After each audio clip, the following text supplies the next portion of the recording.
Good morning, good morning, good morning. How y'all doing? Big TH coming at y'all again. Uh, this one I guess we're gonna go into accountability. The accountability is gonna fall on the hands of the facility EEO. Once the complaint was filed with the facility's EEO, she had an obligation. Obligation. This obligation basically comes from the most deepest part. Mayor Order 16. Wow. Meaning that any corruption, any abuse of powers and authority, you know, any of that negativity must be reported. Must be reported. All right. Especially if it concerns situations where laws were broken. So it must be reported to the facility's corporate compliance officer, who also has obligation to report it to the DOI investigations, who conducts the investigations, and then being that they're the only ones authorized to conduct this investigation under Mayor Order 16. This you can PDF it and pull it down, and it'll show you that under investigations, last paragraph of number of letter F, it says that no officer or employee are authorized to conduct an investigation. Okay, so we're going to go to the matter of that once the complaint was filed and the EEO had the obligation to forward that information as far as the complaint.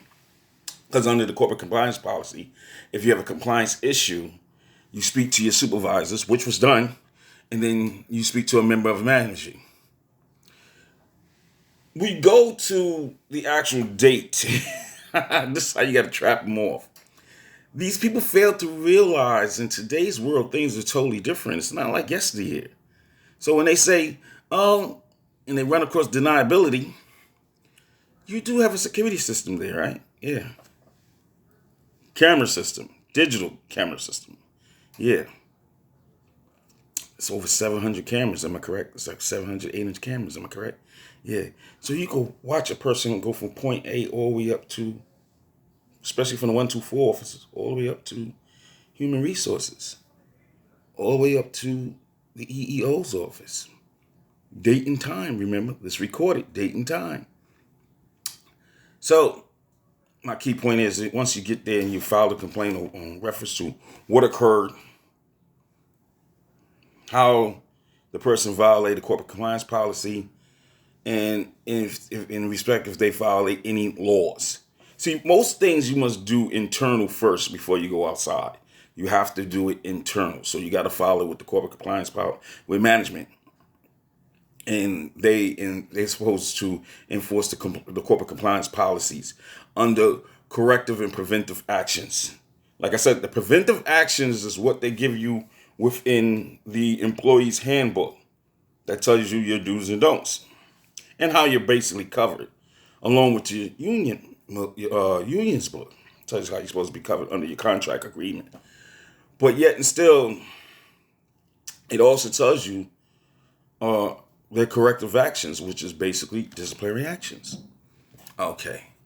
Now, based on this, everybody has an obligation. We're going to go to the fact of how the EEO failed to comply with her duties and stepped out of line, sent the rebuttal to the New York State Commission of Human Rights with fraudulent information. So said actions to do so would constitute violation of corporate compliance policy. Also, you wrote an instrument, right? Yeah. Subsection 175.30. If not 170, if it's 175.30, we're gonna say, okay, it's a class A misdemeanor. If you're writing a punishable instrument, it's going to be 210.45. That's also Class A misdemeanor. But if you wrote more than one and you sent it out to a number of people, we moved up to 175.35, which is a Class E felony. The mere fact that you sent this information out and didn't follow due process under the corporate compliance policy constitutes 195.05, which would be obstruction of governmental administration. Meaning you violated the process. You violated due process and the procedure. You already have guidelines within what you're supposed to do, what you're governed to do, and you failed to do that. Okay. Now, following that information with another entity, here we go. That's corrupting the government because you did send it from one entity to a state entity, waiting for them to render a decision. And I love the fact of what they did because they stepped out of bounds also to accept that document from you, and you're not a certified EEO, and it's not the EEO committee subjects them to render a decision subjects them to. This is the reason why they waited and violated their own corporate compliance policy. But we're not going to go there. We're going to get them on another day. We're going to get them on another day because they stepped out of bounds. So we're going to stick with the the employer's facility EEO. Now, in submitting this document, you violate these laws. Let's go again. You're a public servant. Yeah, you work for a public employer. You're a public servant. So to do such thing would constitute 19500.00 official misconduct. You work in management. The act you did was illegal. 105.00 act of conspiracy.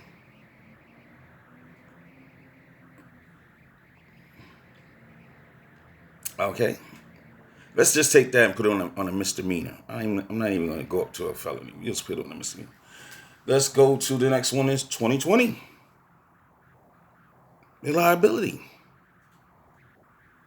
for a corporation you're employed by. That's an A misdemeanor. The fact that you work in management. Officer or employee. You have a title. 2025 of criminal of basic liability. So the key action is the key thing is what you did and how you did it. And it was all done in the best interest of who? Please tell me. It wasn't in the best interest of your employer. No, it wasn't. Not at all. Why? You put your whole employer in harm's way for suit. But I guess you'll figure, well, by the time this gets to 40 Rector and the whole 9 yards, we're gonna run a scam on him. He'll never figure this out. I got paid for observation, information, and report writing, along with rules, regulations, and laws. Now let's add in who, what, when, where, why, and how.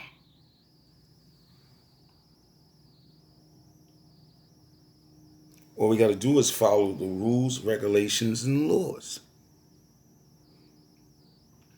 My key thing is, after you did this, we got to look at the fact of what the director was doing there, the dirty director of hospital police was doing there, and how many complaints came to you and you failed to do your job efficiently. The next thing is based on the fact that he bragged about doing over 50 people. Over 50. I'm just going to stop at 50, but he did over 50 people. Should have rung a bell. Slow him down. You knew from the first action that he did within less than 3 months, he was supposed to be terminated. What is that, 5.2.3? on the employee and personnel rules and regulations, termination of a probationary under gross misconduct. You could PDF this and pull it all down. Why didn't you follow your procedure? That's the key. Better yet, how did you get a parachute to Lincoln Hospital and then become their hospital human resources director?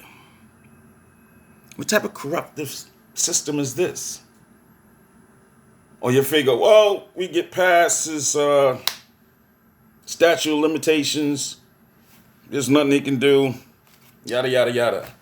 Corruption is corruption. There is no statute of limitations. Based on the fact that you took and you filed false documents, a contract in void, filed in void, entered in void, meaning basically you knew it was fraud. A contract entered in void is fraud. Fraud.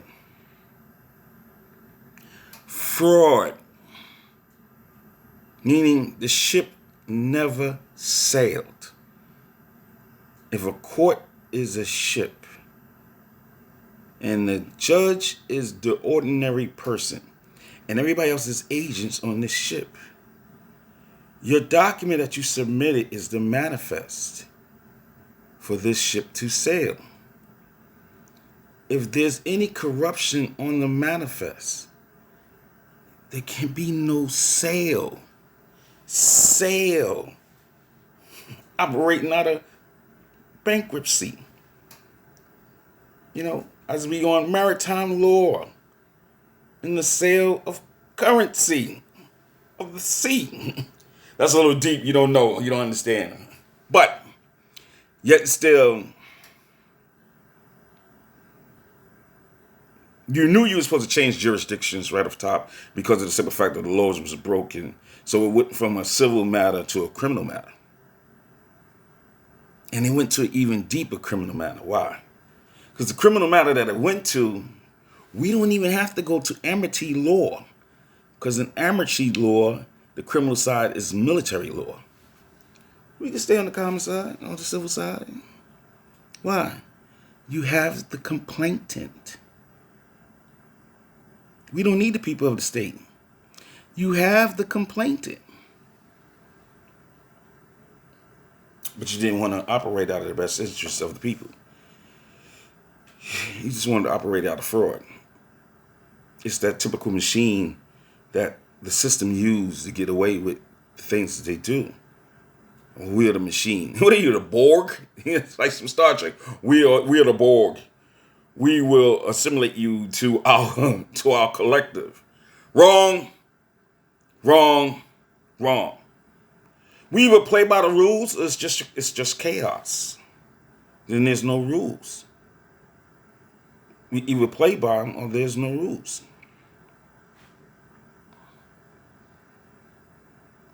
Under Civil Service Law, Section 75B, where you wasn't, once I've proven that there was some ill manner pulled against me, or anybody who does that, you are supposed to cease and desist until a proper investigation was done. You failed to do that. Under local law, under New York State law 740, same thing under improper governmental actions or under deceptive practices. Under local law number 33, all under whistleblowers, you're supposed to cease and desist. So, based on the fact that you proceeded, that would be, I made a mistake yesterday and I said 346. No, it's 349 under deceptive practices under the business law of the state of New York, as well as 6312 of the business law. You do the math. I'm gonna sit here and wait. And like I always say, do your research. Do your research. You'll find out how they did their stuff. Because based on that, in closing, the facts cannot be altered or denied. Y'all have a wonderful day. Take care. I'm out.